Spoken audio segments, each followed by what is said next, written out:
I want a DJ who is decent, right? Who could pull people. Yeah, but that doesn't happen. No. That's what I'm saying. It doesn't pull anyone. No, it kind of does. We just pull those people, and people said no. I've never been to a DJ. I've never been to a festival because of a DJ. That means that there is no pulling. No. So Rob, did you sign up for the Tango DJ competition? Like I told you. No, no, I didn't. I know I should have, but I just had too many things going on, and I think I'm just gonna wait it out this time and see what I really need to do to actually be competitive in that competition. Sounds about right. For those of you listening, they one of my good friends, James O. He decided to run a tango DJing competition and the winner would get a spot in DJing at his particular marathon the following year. And he got the idea from a tango DJ, Ramolino. It was a festival, I think, in Ukraine. And they hired all of their DJs based on a competition, which is interesting because tango DJing competition, I like the idea, but I kind of question how it would be made. But nonetheless, I think it is really good. It is a really good effort to promote DJs that normally don't, for whatever reason, get in the limelight, and it allows for more clearer opportunities for some DJs who just simply never get the opportunity. You're probably a really good DJ, but you've never gotten your shot.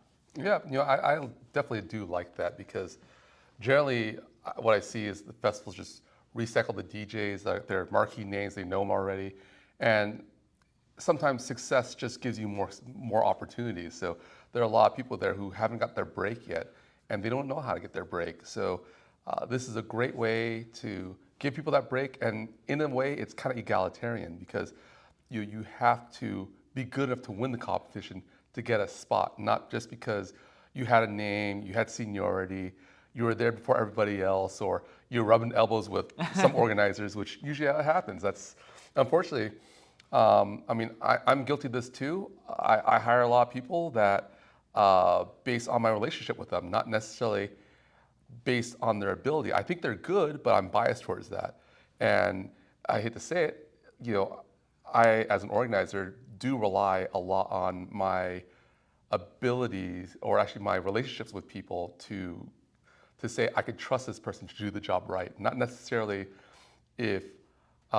someone who I think is the best DJ, but I think is the best person who can work with me in my event. It's funny, I was just in Montreal and I was talking to a friend of mine who I was sharing housing with, and he was like, it doesn't really matter, the tango DJ doesn't really matter. I think it's one of the more overrated things. And it got me thinking about it. I was like, really? Because to me, I think the DJing is very important. He was like, no, just as long as you don't mess things up, just as long as you don't make obvious mistakes, for the most part, a night of DJing more or less works the same way, right? Everyone works from a similar catalog of songs, whether you put it in a certain order or not. Just don't mess up having glaring mistakes, I don't know, the song cuts off or things of that nature. Then usually dancers were going to dance, and that's how the night's going to go anyways. Yeah. It's kind of funny because my idea of DJing, there's really two factors, right? Yeah. And there's how good you are as a DJ with your music selection, right? Yeah. And the other is how well do you know the audience? Okay. And here's the worst part, and this is something I fully admit, because even though I DJ myself, Yeah. I feel like where I shine is that I know the people of LA. Not that I'm a great DJ and know my music. It's more that I know the people of LA. And I kind of know the people of San Diego. Man, it's a good thing you didn't sign up for that competition. That's one reason. No. Hey, I'm very self-aware. I'll tell people this too. If I went to North Dakota or Alaska or someplace I don't even know, I'd just be like, dude, I'm screwed. Yeah. And you know what? The first thing I would do, and this is something I advise to all DJs, especially DJs who come to LA who don't know the lay of the land. Really, and this is what I would do if I went to, let's say, Arizona or someplace I haven't DJed yet. I would actually talk to the organizers and talk to a few people I know who live there and just go, hey, what do you guys listen to? What kind of crowd are you? What do you normally play? What do you normally listen to? And I'm kind of amazed that no one really does that. And I remember when I hired a Vic for the anniversary of Tango Mio, I he didn't ask me, but I told him straight up, like, hey, during the time, because we're a Colo town now, but We're very much a Cologne town now. Are you kidding me? but during the I know, but during the time, back then, this is like I think first anniversary. So I was like, yeah, we're a D'Arienzo town. Just Go all out. Yeah, people come like I told them the times like people come early. They like hit the ground running at 9 o'clock. People start leaving at about 11:30. So if you want to throw out Pugliese in, try to get it in before midnight so people get that Pugliese in. And and we close at 1. It's a hard stop. So I gave them the whole layout like when the wave comes in, when the wave comes out. High tide, low tide, all that stuff. And he was just like, wow, What great intel. yeah. And like, I wish more organizers would do this. And I'm like, and then I thought like, why don't DJs do this? And this is something that when I go to a new place I don't know anything about. Even when I went to San Diego, I've danced there. I've danced there a few times, but it's not like I'm a local, And it's always good to talk to people. Hey, what do you guys listen to here? Like, what's kind of expected of at this Malanga versus that Malanga? That's true. And the scouting report. You need a good scouting report. yeah, or scout yourself. Go there yourself and just sit there for a while. And I'm kind of amazed that DJs don't do that, and especially with LA. A lot of DJs, especially international DJs, they come in like, "Oh, I'm Mr. International." Whoa, whoa, whoa, and Pitbull. no, and you know what? As much as I love international DJs, because I'm like, oh, new blood, new talent. I want it's not new, but like new to my ears. Yes. I want to see what they bring. And I'm like, oh my God, they don't know LA. What the hell, What works for your town might not work for our town. Yeah, Right? and that's one. So that's what I mean. Like, there's two factors I look at when I DJ, when in DJs: how well do you DJ, and how well do you know the people. And if you don't know the people, get to know the people either by getting intel from the organizers, or that's one of the things that kind of really bugs me about DJs is that I think when they become like Mr. International or Mrs. International, they stop doing intel and they're like, oh, I'm big stuff. You gotta listen to my stuff, and I'm like the best thing you'll ever hear. And maybe I'm just a little biased or whatever, or I'm a harsh critic. But yeah, when I hear them coming through LA and they're not playing like what LA wants, it's like, ugh. Yeah, I mean, we're even fortunate to have like such a pristine DJ in Horacio Godoy, and even him, right? Someone who's of the highest standard in terms of DJing. There is some adjustments to get used to, right? I mean, the first time that he played when he played his set in LA, he played a hard-hitting D'Arienzo tanda, and that was the absolute first time that he played. And now that might have worked maybe 10 years ago in LA, but now in the current state of things, literally everyone was still warming up. Everyone was kind of sitting, chatting, and the dance floor was about 1/4. Well, I thought I only saw 3 couples because everyone's still putting on their shoes. Yeah, there was barely anyone dancing. And that kind of goes to show you that we're no longer a D'Arienzo town. Yeah. yeah, definitely. But the other thing is, I took his workshops, and I think his workshops are great because even in there, we didn't get to it because we ran out of time. But he actually even got in there which says community and vibe. Yeah. So it's kind of like, again, he stresses every community is slightly different, and it might be the level, it might be what they like, and just because you want to play in an Argentine style, the community might not react well because they don't hit the Argentine style, or maybe they're too new of a community, and maybe then they might not like that Troilo because it's too complex for them. So he really even hits it in his workshops where he said you have to know that community to play for them, because who are you playing for? Are you playing for yourself, or are you playing for the people to dance to? For those of you who are out there who are interested in learning how to DJ, maybe you just started tango and you're wondering how the whole thing works, I would say that there's kind of like a cookie cutter template for starter DJs, which is learning the different orchestras, kind of stereotyping them into a certain way, and then learning the different years and how certain periods of time have evolved in the music. So certain different sounds, certain qualities have evolved as you go through the decades of time periods.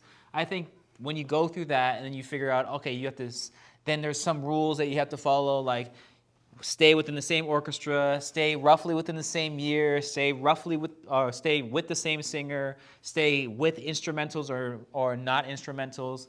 There's all of these rules that you have to follow, and I find that it is good as a kind of a benchmark at first to learn the craft of tango DJing, but I think that a lot of people just get hell-bent over being good on paper, and they kind of fall short in the live mode, right? So it's kind of like, oh, I made all these classic tandas, and like you can lay it out on paper and look at what I did. I followed all the pristine rules, but sometimes when you follow all of the rules, that doesn't necessarily correlate to the audience that you have in front of you. And so I find that, and when I heard about the tango DJing, going back to the competition thing, I was like, I like the idea of a tango DJing competition as long as it's not like a DJ historian competition. You know what I'm saying? Like, there's a difference between testing someone on their knowledge of being a tango DJ and then testing someone on their knowledge of being a tango historian, right? I think those two are very different. And so, like, I just don't agree, like, in order for me to be a good DJ, do I need to know, like, what year, like, I don't know, Paciencia was written? And, like, I don't think that's that important, right? But that might be a question on this tango DJ competition. You know? Or what year did RCA burn all its records and its repertoire of masters? You know, Exactly. I mean, like, It's like Osvaldo Pugliese had a cousin. What was his name? Like, do we really need to know that stuff? does he have a cousin? I don't know, but I'm just saying. That's Oh, okay. I thought you were gonna give me a hint of like you know how some teachers would like, give you that hint. It was like, yeah, you know, I wonder what's on that like when the Germans invaded at this date. Like, what was that bridge again? You know, Hannibal Troilo, secretly Pugliese's cousin. You know, it's like, yeah. Or what was his nickname? Like Sad Fatty. yeah. I just don't think those are appropriate things, and I've kind of learned that there were some of those kind of historian questions, and I get why they did it. Kind of disappointed that it went that direction, but it is their first time, and I know that they're like figuring things out. But for me, like, I think being a good tango DJ is about, just like the dance, improvising with the things that you have in front of you. So like a question that I would have would be a lot of scenario-based questions. Like, all right, well, you just played like Donato Tanda, and the next tanda is a Milonga Tanda. What would you play next? And it's like 11:30 p.m. and the Milonga is full, and there's a performance coming. I don't know. There's like a scenario-based question, right? So craft your best Milonga Tanda and show me what you would play there. You know, that would be interesting. That would be interesting. But you know, I didn't know what the competition was like. Yeah. And in my head, when I heard DJ competition, Yeah. I was thinking like the actual, like something close to like what actual DJ competitions are, like for hip hop. Are you gonna be scratching like? No, like, you know, like some, yeah, not necessarily. No, not exactly that, but something along the lines that was like head to head, you know, where it's like some guy has like some guy's on mute, right? Yeah. And like, you know, he can't hear anything, Yeah. and only the judges can hear.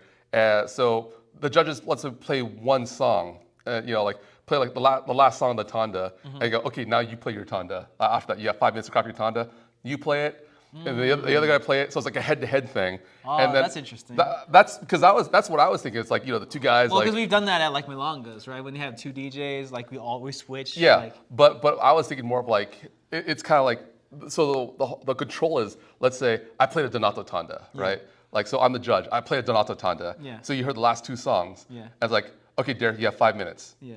And then you play, right? But no one else hears you but the judges. And then like, let's say Keith, you know, you got 5 minutes. Like, everyone's got 5 minutes, and everyone plays, you know. And then the judges just scores it based on like whatever.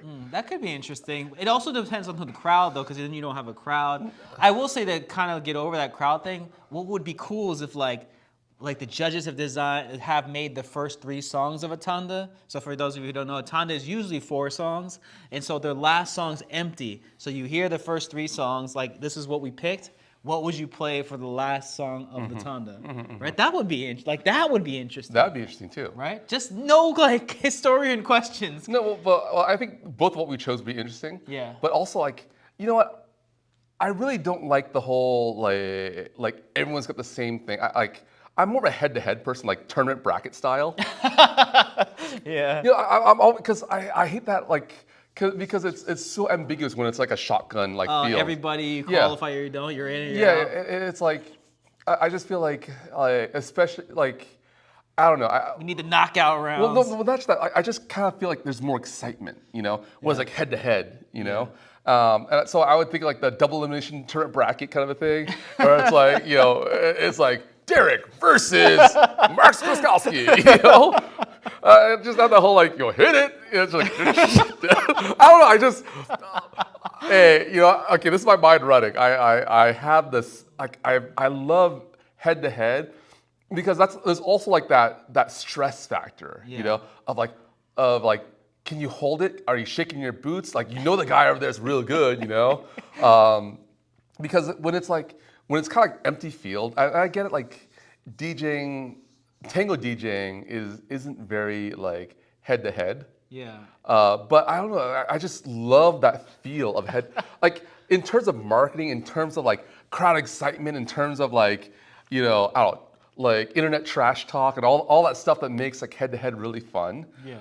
I just love it, and that's so. When I heard DJ competition, that's what I thought it would be. And if I were to ever do a DJ competition, that's what I would do, something like that, just because I'm that tournament bracket, like top 16 seeds, like you're known, you're a seeded person, and like can the unknowns get like break through, have an upset, like that's I don't know, it's just something so exciting about that. To me, it kind of sounds like they fell into the Tango Jeopardy round, you know? Yeah. And so I kind of like, don't get me wrong, I think that you need to know the history of tango and the music. That is important. I'm not saying it's not important. I'm saying that shouldn't be like the main criteria determine like whether you advance or not. Like that's just crazy to me. Yeah. Like nobody at the end of a milonga has ever said this. You know what, Rob? I really like that tanda, how you made that tanda perfectly. It went from like every song talked about like a magical rose and you just like fit it in there, you know? Like no one ever does that, but some witty DJs do that, you know? Like, did you know that I started with flower on the first song and it ended with like ocean because the flower transforms into this thing? Like no one's thinking about that. Right? Did you know that the second letter of each title like makes like tango? Like this like that like you're trying to be so witty and sophisticated. Nobody ever cares about that, you know? Like no one goes, man, nice tanda, Derek. I love how you played every song from 1937 in that tanda. No one has ever said that to me in all of my years DJing. It does not matter like that. It only matters in how you make them feel.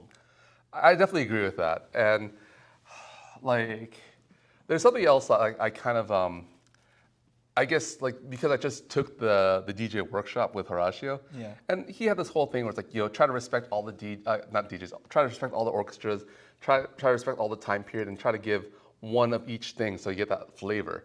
And I get that whole well-roundedness part. I get that too, but again, like some nights don't call for that. And also like some communities don't call for that either. Yeah. So he like I guess that was like the basic gist he had, which I agree with. But all because like, you know, you want a well-rounded thing, but then sometimes it's like in terms of cooking, like I kind of look at it as cooking. Yeah, you want a bit of you want a bit of salt, you want a bit of pepper, you want a bit of like ginger, you want it well-rounded, you want it well-balanced. But some recipes need a heavy hand of salt because that's what the community wants. Yeah. You know, someone wants like some communities want a lot of sugar. Some communities want a lot of, you know, like something, you know. It's not just, you know, some communities like that hot chili pepper and some communities don't, you know. You know, it's kind of hard. So like that's why I like my view of it. I'm not saying it's the right view, but that's why I like the view of your musical ability, like, you know, your in terms of like your knowledge and how to put everything together, and how well you know your people. Yeah. And it sounds funny, but you kind of alluded to it because you just said, like your friend just said, it's not about how good of a DJ you are as long as you don't screw up. And that's what I think. What's more important is how well you know your people. Like, and that's where I feel like I shine in LA because not because I'm a great like musical person and I know my music or anything. I mean, I know some beginner, like people who are new to DJing, who are a lot more nerdy about music than I am. Yeah. And they know they're like, wow, I didn't know about that orchestra. Like, shit, I've been doing this for years. I should walk away, you know. But when it comes back down to it, it's like, I feel like I know the people more, and that's my strength. And I feel that you can get away. You know how like in tango, how some people would say, you know, if you're very musical, you can get away with bad technique. Yeah, of course. And I feel like that's the same thing with DJing. Like, you can get away with a lot more if you know your people. Okay, that's fair. That's a good point because when I was in Montreal, the event was more of like one of those like grand ball, like you have like a bunch of sponsors kind of thing. There was a show. It was like a show and a meal kind of format, and so it wasn't like all of your hardcore tango people. It was like half like spectator and then half like some tango people. Wow, that's interesting. Yeah, and so I had to cater that way. So I actually didn't play any Troilo. You know, and like I love Troilo, right? I love Troilo too. But there was no time for me to get that in there. Well, you know? it's not even that, but like as much as I love Troilo, and as much as I want to push it onto LA, Yeah. Troilo is like, even Horacio says this too. Like out of 10 people, 1 likes Troilo. I love like Troilo. 1 likes Troilo and 9 likes D'Arienzo. I'm like, yeah, you're kind of right. you Yeah, know? I played a lot of D'Arienzo. So, you know. So so when I hear like you have to play every orchestra, I just don't subscribe to that. I subscribe with what fits in the moment, right? Do you require one thing more than the other? Then go that route, right? I think a lot of the next thing is I think a lot of tango DJs get so influenced by what they like that that's only what they play, no matter what. And so, like, I'm a huge, like, Troilo fan, and for me not to play any Troilo Marino or any instrumentals or anything, right? Florentino? Yeah, none of those. I didn't play any of those things in a whole 6-hour set. I went from 9 p.m. to 3 a.m. Wow. Wow. Never found a way to get it in there. Wow. Sometimes people get too fearful, and what I mean by that is they're afraid that like people will hear the same thing, like, oh, I played that last week. I played that last week. Yeah. You know, how like, could you still like this? I played this 1,000 times. You still like this song? you know, and like they're always like afraid. Like I feel like a lot of DJs end up being ruled by fear. Like they're afraid of being boring or being called out for being too repetitive. Yeah. You know, and then they go rogue. Yeah, bet you haven't heard of this version.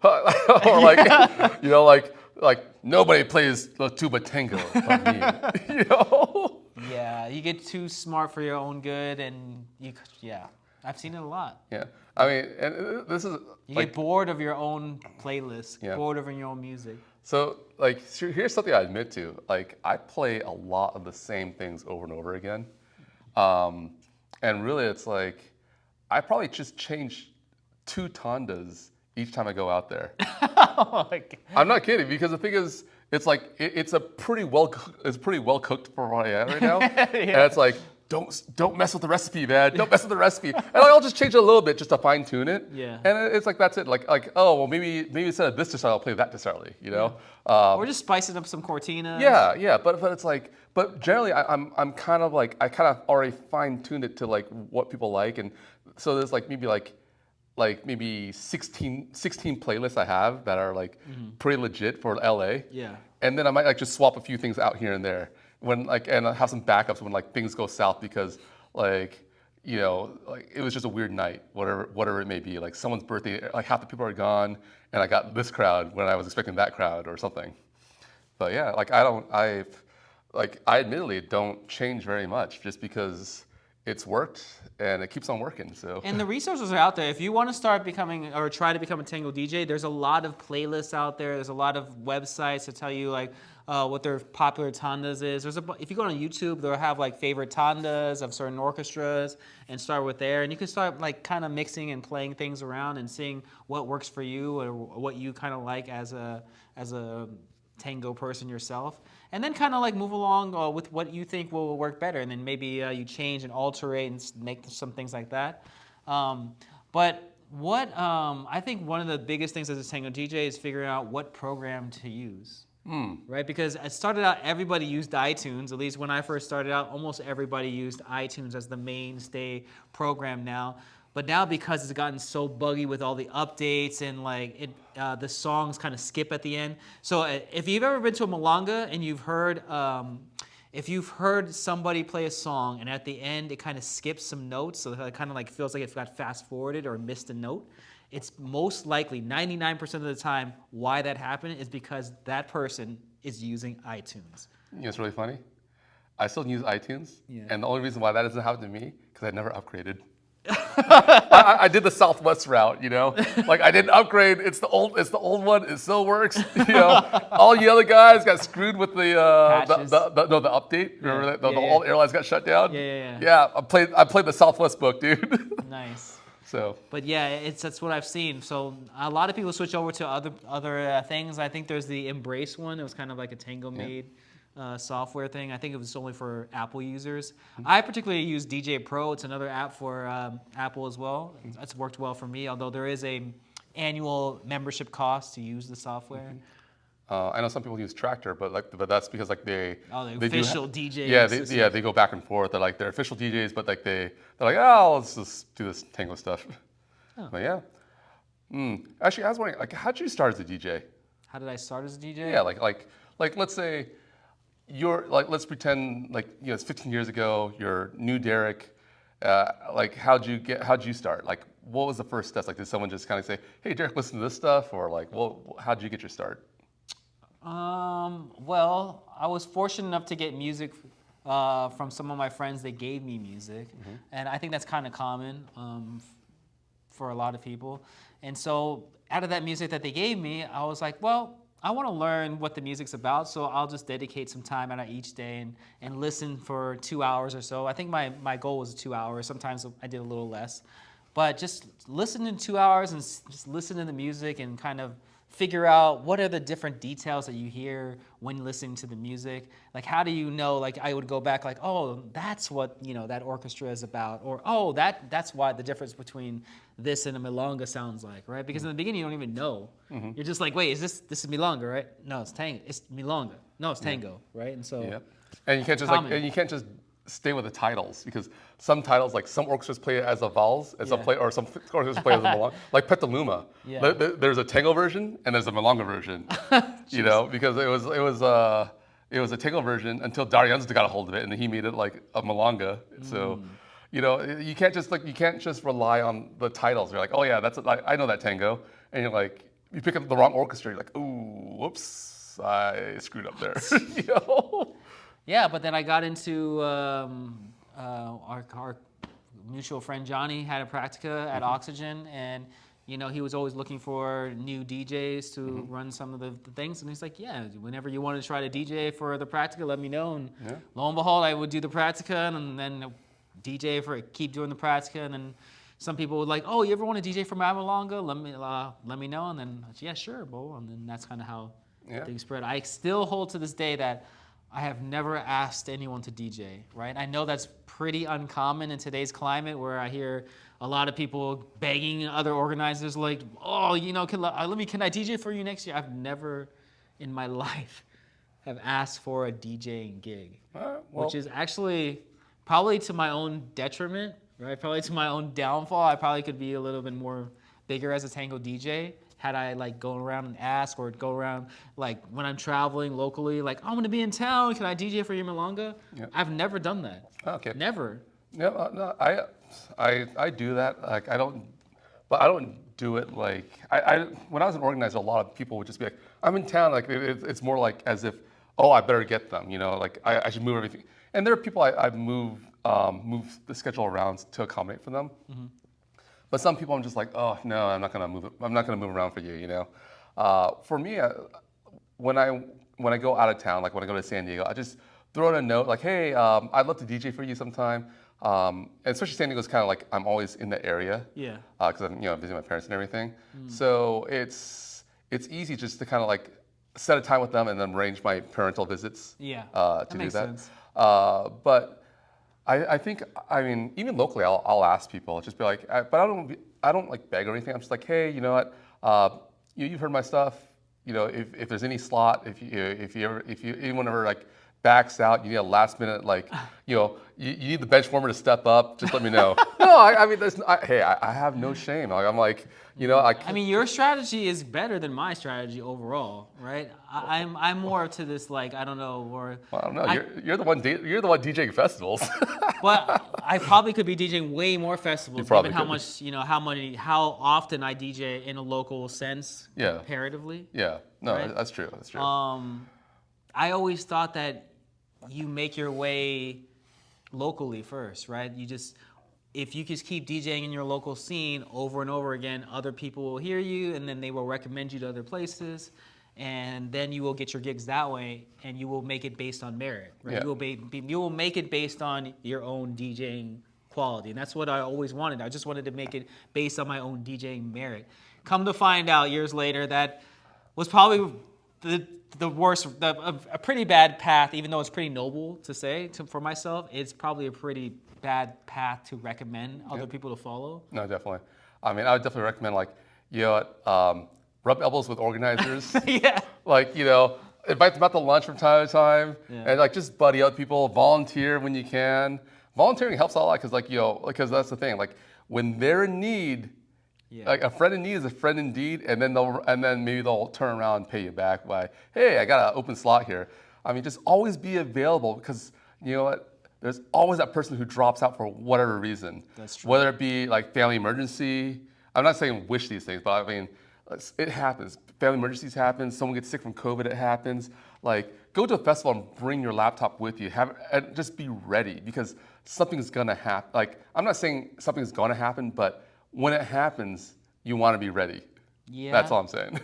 And also find your tribe. At least here in LA, I feel like a lot of DJs come from a certain tribe. Yep. And then, like, organizers hire because they believe if they hire that DJ, they will bring the rest of the tribe to their particular event. Well, it's not a believe. I would say that's an undeniable fact. I mean, because here, like, okay, no matter how good you are, right? No matter how good you are as a DJ, the question comes down to is, can you make the milonga money? Yeah. And how do you make the milonga money is to get people to show up. Right. So whether it be you're a good-looking girl who's attractive, who brings a lot of good leads because like everyone wants to dance with you, whether you're a good-looking guy or whatever. I mean, I hate to say it, looks are a factor in DJing too. Because but this is the organizer fallacy. It is. Because we even polled all of the people, like we set that question out. Yeah. Have you ever been to a festival or marathon based on the DJ? And it was an overwhelmingly no. No. No one has ever said, I'm going to this event only because of this particular DJ. No, it's true, right? Yeah. But here's the thing. What I'm saying is that I want a DJ who is decent, right? Mm-hmm. Who could pull people. Yeah, but that doesn't happen. No. That's what I'm saying. It doesn't pull anyone. No, it kind of does. We just pull those people, and people said, no, I've never been to a DJ. I've never been to a festival because of a DJ. That means that there is no pulling somebody. No, but what I mean is, okay, let's say you're going somewhere, right? Yes. And your friends are gonna, like, it's not like they're gonna, some people might go see you, right? Mm-hmm. But mostly it's your friends who are gonna go see you and support you. Yeah, okay. So if you come and your friends show up and then people go, oh, well, Derek's like 20 friends are showing up and they're really good dancers. I want to show up because they don't go because I'm DJing. No, they go because of the event. But you're the start. Not necessarily. That's what I'm saying. It is the organizer fallacy that you have in your mind right now. It does not draw. I'm telling you, it doesn't. There's many times, ask people when you go to a marathon or a festival, most of the time they'll be asking, well, who's DJing? They don't even know. They're at the thing. They go to the thing. They bought the tickets. They bought the thing. They don't even know who's DJing at the thing. Okay. Most of the time. Okay. Which means that they didn't go to this event because of the DJ. All right. Because most of them, they don't even know who's DJing. I don't know who's DJing Friday night. I don't know. Okay. Well, maybe for me, because there's a few DJs that I will go for, and that's like a few. And like, unfortunately, I think the one I really would go for is like super retired right now. like you know what? Like, no, back then, wherever Lung Kuei was DJing, I wanted to be there. Lung Kuei was like my idol. Like I followed that guy. You know, I was a total Lung Kuei fanboy. It was like you're excited, but it's not a deal breaker. Okay, but obviously there's some DJs are deal breakers for me. Oh, in terms of a negative way. Yes, I yes. get it. Because I'm like, oh, you know, or like, and it'd be like, oh, I'll go to the afternoon because I like the afternoon one better, and I don't like the night DJ. Let's just go hang out and have dinner and everything, you know, and just hang out the spa. That's something I would do, you know. Yeah. I definitely look for DJs if I want to avoid them, you know. So if there's you know, I hate to say it, like I kind of look at the lineup and it's not like a particular DJ, but I look at the whole lineup and kind of go, am I thrilled to show up or not? And because the lineup kind of, you know, and like for example, I wasn't thrilled for a lineup for the marathon, right? And then but then you're like, oh, but the Tijuana people are going to be there. Like, okay, now I'm excited, right? Because like I like dancing with the Tijuana people. Yeah. You know, they're really fun. They're really great, and they're cool people to hang out with. But it wasn't like I was like, oh, this is a great lineup. I'm going to show up, you know. But I think there's a lot of factors that go into play, and I think who's going to be there is the biggest factor. But sometimes I think if the best dancers are there and the worst DJs are there, that's like a bigger crime. Because now it's like the bet that's like, it's like the filet mignon's out there and I don't want to eat it. Yeah, You I've know? seen that happen. I've seen where everything's great. You have the best setup, there's the best food, there's the best floor, there's the best dancers, and it's just like, oh, the music is like so uninspiring for me right now. It matters. Like I don't know how people could say the DJs don't matter. For me, it matters a lot. I think it makes a huge role, a huge difference. Yeah. Of course, I could dance with any. I could dance to any music with anyone, but it's just a thing where like I want to be inspired to dance, not Yeah. just go out there to go dance because I have to. Yeah, dance. like I went to this one Malanga that's supposed to be like a really great Malanga. You know, it was the anniversary, it's supposed to be a really big. A lot of people showed up, and you know what? I only danced 4 tandas. Like that's how bad it was. I was like, ah. And one was a throwaway. Yeah. One was a throwaway because I was like, I felt bad for this lady. You know, she came and asked me to dance. Like, yeah, sure, whatever. You know. And that's the interesting thing about DJing is that you can have the exact same tanda that worked magically at one event at that time, and then use that same exact tanda, and for whatever reason, given the time, given the place, whatever it is, could flop. Reverse order. Yeah, you know. Yeah, it's like I get that a lot. It's like if they only played that third song as the first song, I would have been out there. Yeah. Yeah. And so it's like some people will say, well, why don't you just copy the playlist that you used last time and then use it for this time? It doesn't exactly work that way, because I find at least that first of all, there's for those of you who don't know, when you first start out, you make a playlist, right? You construct all of the tandas. A tanda is a set of songs, 3 or 4 songs. You construct all those tandas, construct all your cortinas, which is the little breaks between the tandas, put them all in order, and then when you first start DJing, you just pretty much click start and let the playlist run. Now, as you evolve in DJing, that process usually evolves with it. Now you start to choose tandas maybe during the night as you progress. Maybe you have 3 or 4 in a row, and then you start to make some.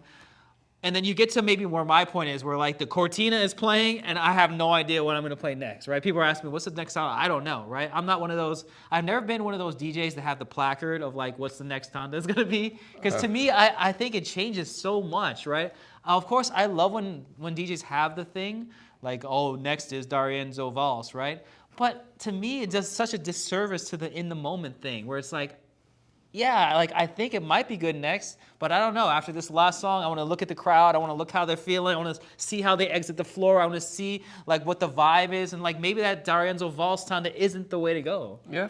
Yeah. You know?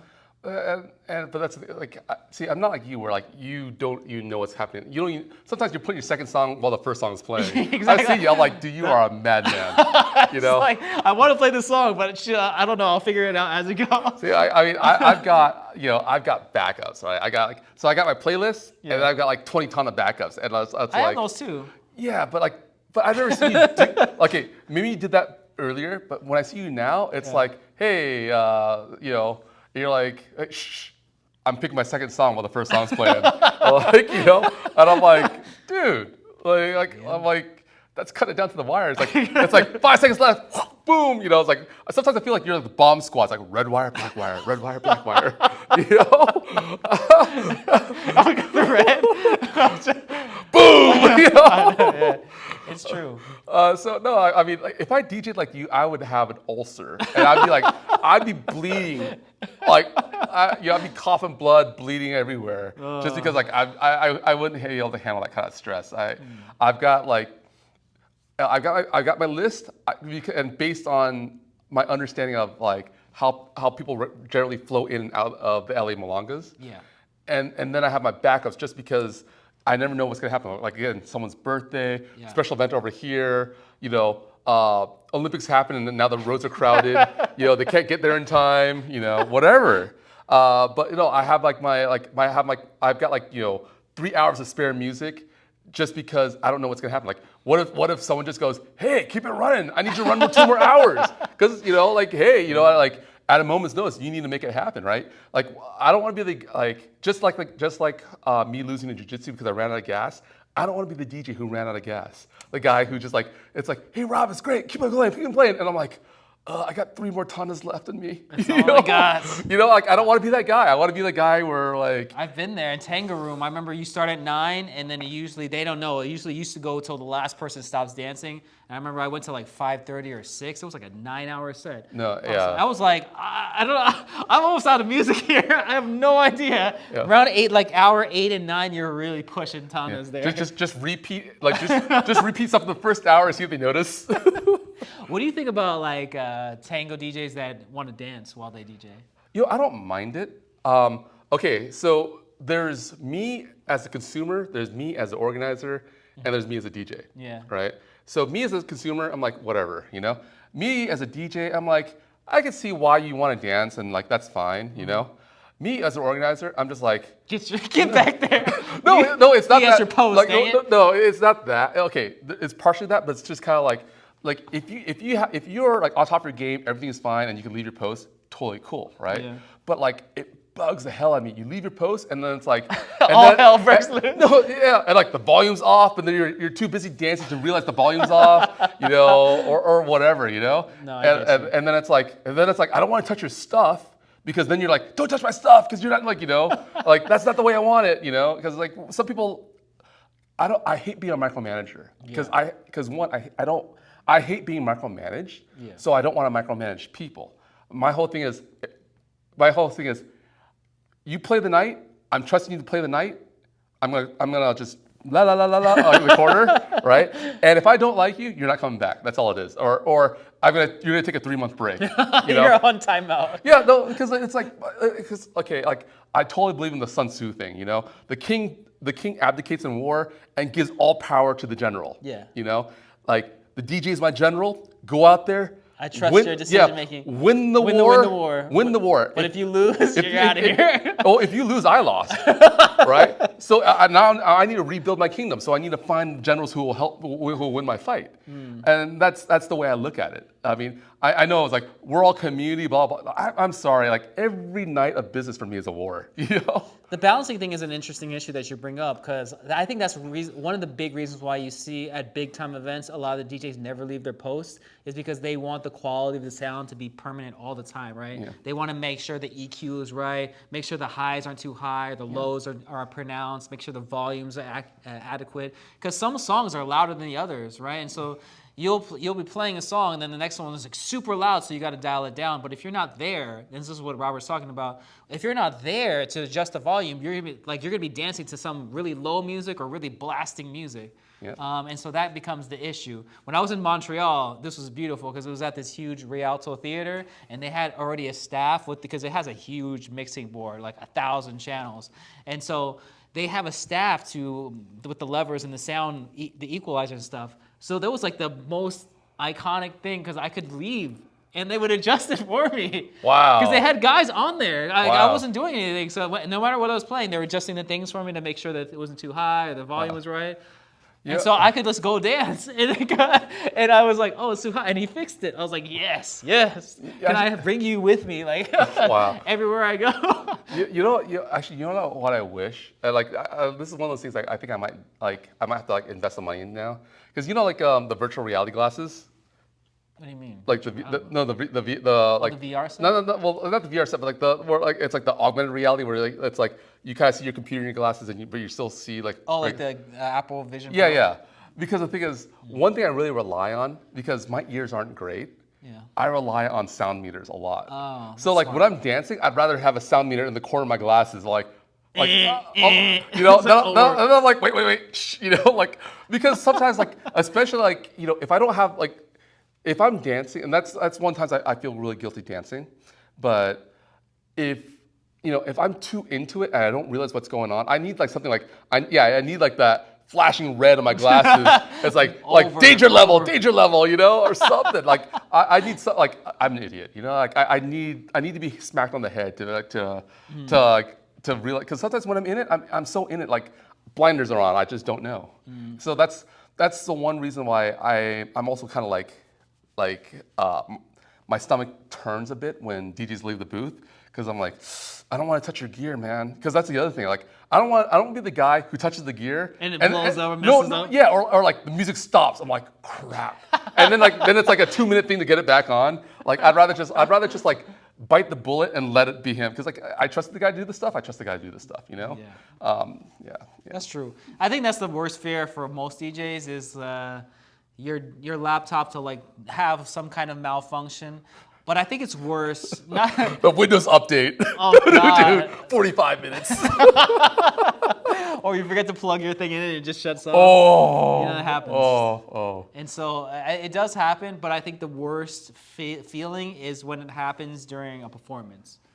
Right? That's the most nervous, at least for me. As a Tango DJ, I've DJed for many big events and many big time performers. And I tell you what, when you see that headlining performer out there, and they have trusted you with the volume and the sound of their performance, it's literally every second. I can't even enjoy the performance. If it's like a Chicho or Javier, Javier or Gustavo or whatever, I literally cannot breathe until the song ends and then the applause happens. Yep. I literally can't breathe, and many of you don't realize this because you've never looked at a performance and goes, wow, the DJ did a really good job for that performance. Never in your life, right? So you only know the DJ when the DJ messes up for a performance. Yep. You never know. No one ever compliments you on the sound quality of someone's. Because you're expected to do your job. Exactly. That's you only had one job. Push play. Yeah. When there's a performance, you know what I do? I do this. I push that space bar to play, and that's it. I just hands off, don't touch anything. It's running. Yeah, but it doesn't matter. If it messes up, it's still your fault. I understand, but I'm more likely to mess up by touching stuff. That's why, I've seen it so many times. DJs are what are you doing on your computer? Leave it alone. They're moving the song, their next song or whatever, Yeah. because they didn't have it all set up, or they're playing, they're rearranging their tandas. And Look at your Facebook. No, yeah, and next thing you know, it's boom, whatever. It's oh my God, just don't touch anything. Like the time when Carlitos, where it stopped mid-song. I'm like, oh ooh. God, I felt so bad. Ooh. That was rough. Yeah. Or when Gustavo was performing and yeah. near the end, just Yeah, gone. That was rough. So yeah, that's my biggest fear. That's why I'm touch it and don't get hands off. Hands off until they stop. Then I don't even touch it again. You know what I do? I turn the volume knob all the way down. I don't even touch it, and then I start touching it. It's I'm so scared of just pushing the wrong button. Even though I know my computer, I'm just still so scared of pushing the wrong button, because it's Even with my hands off, I'm still nervous because what if my computer blows up? And I just have all these irrational fears while I'm playing music for the performer. It's just so much pressure. Yeah. But I think also one of the other reasons why I went through kind of a absence of DJing for me, kind of retirement, is because I didn't like getting there so early. Mr. Late. I hated having, because when you're a DJ, you have to be there Yeah. like before the class ends, and it's so early, like 9 p.m. Well, I'm an early bird, so I don't mind. It's like, oh man, it's just yeah. Spoiled.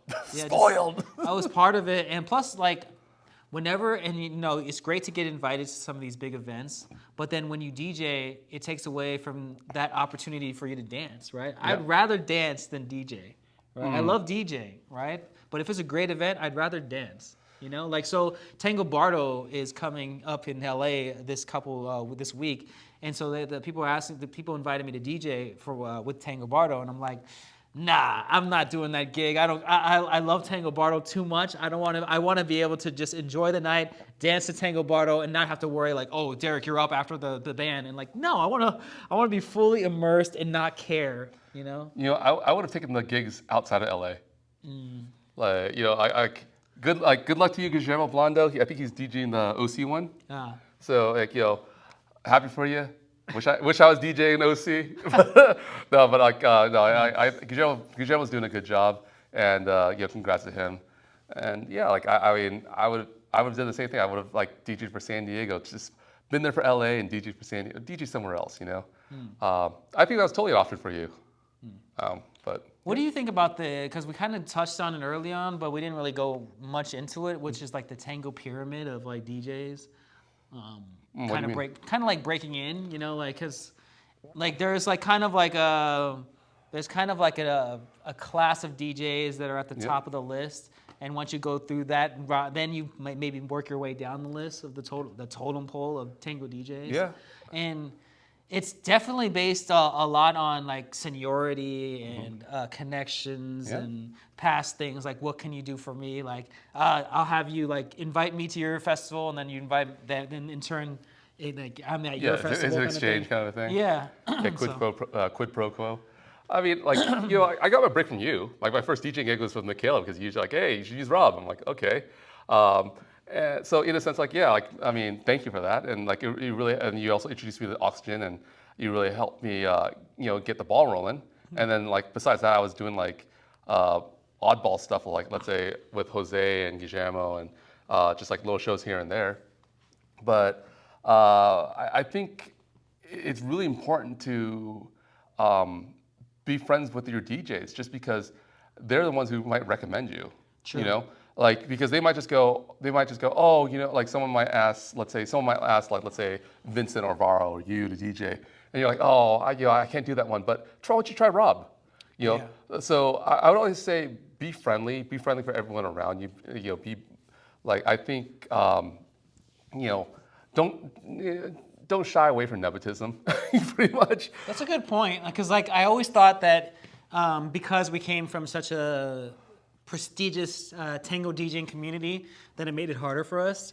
Made a good point. Like, it does, like, I have definitely gotten opportunities to DJ because of the friend group of DJs in LA. Yeah. Right? Varro would recommend me, or Mitra, or like Vincent, or like people would put my name in the hat. Yeah. Right? But because I used to come to this idea, it's like, dang, it sucks to be in LA, because there's already this big pool of tango DJs on the festival marathon circuit. Yeah. And so like, you know, who's gonna pull, if they have to pick a DJ from LA, you already know the pecking order, and you're just like all the way underneath all of that. Yeah, well, one, that is true. Yeah. But two, there's always that time when like so and so just can't make it. Yeah. And that's why I said, like, always be there, Johnny on the ready. You know, I mean, now, like, you know, when you told me that you went to DC, like, and they asked you to DJ, I'm like, oh man, I would have taken that. You know.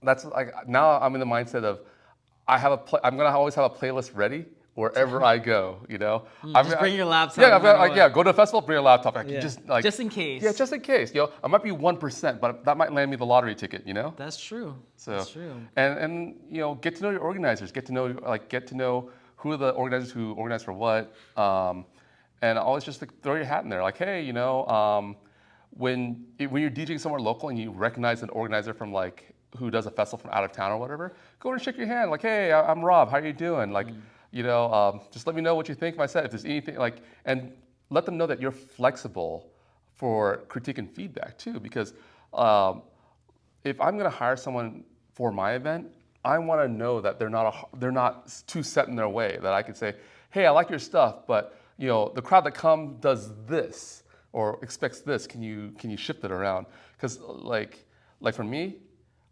if I ran a big festival, hands down, I would. I mean, this is gonna sound terrible, but I would not hire any DJ from Europe unless they know LA really well. Why? That's the big draw. Everyone loves the fancy out of town or out of country in this case DJ. Yeah, It sounds cool. Ooh, we got a DJ from Italy. Wow. It sounds DJ from Japan. It sounds cool, but I'll be honest, unless I know them and I can work with them, almost every single out of town DJ that I've seen come to LA have 90% of the time I've seen them fall flat in their face. Yeah. It's not because they're a bad DJ. It's just because they don't know what LA wants, and that's my biggest concern. Like they could be great all over the place. I mean, how many times have you seen Mr. Super Euro DJ or Mr. Super Argentina DJ come here and they play the full song cortina? Everyone's just like. Yeah, they're looking at their watch. Yeah, and it's you don't realize that no one's been dancing for the past 3 minutes, and you're playing like your electronic cortina. Yeah. It's come on, man. That's true. That is true. So that's just my take on it. I don't care how popular. Like your friend said, they don't have to be great DJs. They just can't screw up. Yeah. And I feel that when people get too big, their ego. Their ego is so big that they don't realize they're screwing up because if they didn't take the community into their factor, and that's what I worry about. I don't care. Well, some DJs are hired as a party DJ. Yeah. To get the party started. Getting the party started is to me getting the party started is playing good music early on. Don't have that throwaway hour because no one's there. That's what I hate. Well, the party started meaning everyone there's a core of people that are dancing to your party cortina. And they want it to keep going. Yeah. And that to me is the equivalent of the party DJ. Okay. It's not necessarily about the tango music, but it's about the music that's played between the tango music. All right. Well, if that's the case, yeah, I expect them to be on the table, be like. Hey, ho, all that stuff. I expect them to do that. If they're not doing that and no one's dancing and they're playing the full cortina, I'm sorry. Yeah. I mean, and especially if I've got thousands of dollars riding the line, and because it's not about how much money I make today, it's how much money I'm going to lose tomorrow. Because once people lose, as an organizer, once people lose faith in you. Mm-hmm. It's hard to come back after that. And especially if it's a big event, or it's an annual event, that stain it's on people's mind for a whole year. Yeah. So no, you know what? I'm not made of money where I can take that risk, dude. I'm sorry. I don't care how big of a DJ you are. I mean, and this is very controversial. I'm pretty sure of it because everyone's like, "Oh, Rob, you're being very, you're being very I don't know, nationalistic or whatever, or LA based, LA biased." Yeah, I'm being LA biased because my clientele is LA, So I'm sorry. Okay. I think I also another one that I tried to avoid. I don't know if it's just me, but I kind of got offended with the whole. I never wanted to fall into the category of, oh, Derek, it's because he's a DJ. That's why he's so musical. I hated that. It's kind of downplaying your work ethic or your commitment to tango in a certain way by just kind of casting you off. It was oh, he's a tango DJ. That's why. It's I don't want to be known as just as a DJ. I want to be known as a dancer first. And so that again is kind of the wrong attitude if you're trying to become a tango DJ. Yeah. Okay. This is okay. Don't know me for my tango DJing. Know me for my tango dancing. So I'm going to reveal something about our relationship. Yeah. And this is my criticism of you on a lot of things. So Derek is Mr. I call Derek is he's not satisfied until he gets the ultimate checkmate. And that's the thing. It's you should be satisfied that people love you as a DJ. You should be satisfied people are happy about who you are. Yeah. People are happy about you as a dancer. People are happy. You can't just take the win. You need the ultimate win. The ultimate win. Yeah. That's dude, Derek, you're already winning. Why why are you shooting yourself in the foot to get the ultimate win? Run the clock, buddy. Just run the clock. You're winning. I didn't win by 30 points or more. No, that's just that's your your personality. Like, it drives me insane because I'm just like, dude, you're already winning. Just run the clock and take the W. You're not taking an L, you're taking a W. You don't need, like, you already got the gold. Why, like, you know, why? Why? Like, you know?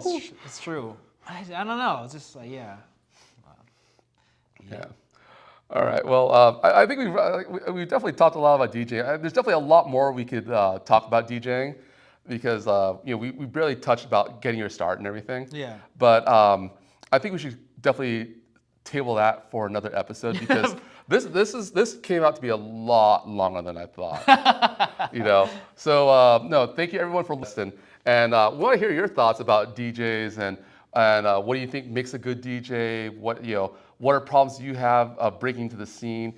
You want some advice? You want to give us some advice? I haven't DJed a festival yet, so you want to give me advice? I'm well open for it.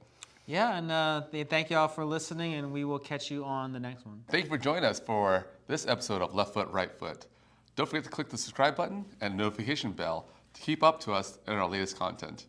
Yeah, it really goes a long way. We've come a long way so far, and we really appreciate everyone's support in helping us grow this channel and all supporting our lifelong path of really getting social dancing out there and allowing other people to find their way to Argentine Tango.